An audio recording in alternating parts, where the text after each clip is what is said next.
អ្នកទាំងអស់គ្នាថ្ងៃនេះខ្ញុំនឹងលើកយករឿងប្រណាំលោកមួយដែលស្អីរឿងនេះឈ្មោះថាទឹកដីធម្មពូវិញ្ញាណព្រលឹងដែលត្រូវជាភាគមួយរបស់យើងតោះពុំបាច់និយាយច្រើនវែងជាងមកចូលនៅសាច់រឿងរបស់យើង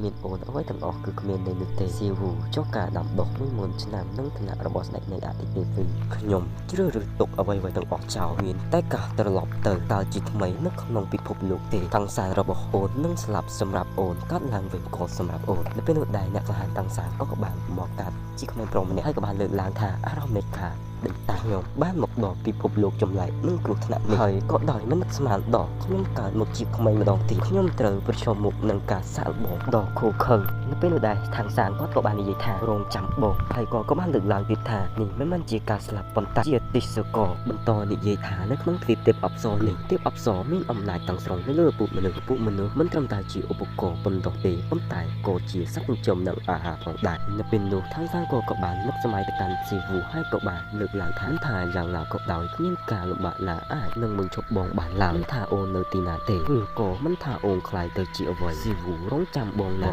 ប្រកបជានឹងស្វែងរកអូនឲ្យឃើញទ្វីបទេពអប្សរគឺមាននៅពីរកន្លែងគឺមាននៅទ្វីបទេពអប្សរនិងកន្លែងប្រមូលផ្ដុំនៅមនុស្សស្រាប់ពេលនោះដែរខាងសានក៏បានព្យាយាមវឹកហាត់នៅធម្មពលក៏ដូចជាស្និទ្ធរបស់គាត់ដើម្បីបង្កើតនៅកម្រិតនៅពេលនោះដែរគាត់ក៏បាននិយាយថាល្អណាស់ទីបំផុតជំនាញឋានសួគ៌ដោយអាកំបាំងរបស់ខ្ញុំគឺបានឈានមកដល់កម្រិតទី3ហើយខ្ញុំមិនដែលគិតថាខ្ញុំនឹងអាចវឹកហាត់បានលឿនបែបនេះនោះទេគាត់ក៏នៅតែបន្តនិយាយតែឯងថាទោះជាយ៉ាងណាក៏ដោយអំពីជំនាញពិសេសដែលគាត់ត្រានៅក្នុងសៀវភៅកំណត់ត្រាសៀនធានខ្ញុំគ្មានសមត្ថភាពផ្សេងទេឥឡូវនេះខ្ញុំក៏ពិតជានឹកព្រលឹងក្បាច់គុណនៃជីវិតមួយរបស់ខ្ញុំខ្លាំងហើយចំណែកអាសាខ្យងនោះក៏បាននិយាយថាជាការពិតនៅតែបន្តនិយាយថាមនុស្សក្នុងពិភពលោកនេះជីវិតគ្នាណាស់ក្រៅពីភាពប៉ិនប្រសប់គឺពួកគេនោះគ្មាននៅអំណាចអ្វីទាំងអស់ហើយទៅជាទេសកលទាំងស្រុងដោយពួកបិសាចនិងជាមួយនឹងទេពកោសលប្រយុទ្ធដ៏មានឥទ្ធិពលតែពី3ឆ្នាំមុនខ្ញុំបានមកភូមិមនុស្សនេះជាមួយក្រុមមនុស្សដែលមាននៅអាយុដូចគ្នាហើយ1/3នៃកុមារទាំងអស់បានស្លាប់ដោយសារមូលហេតុផ្សេងៗគ្នាទោះជីវភាពលំបាកប៉ុណ្ណាក៏ដោយក៏ខ្ញុំត្រូវតែនៅរស់ដែរ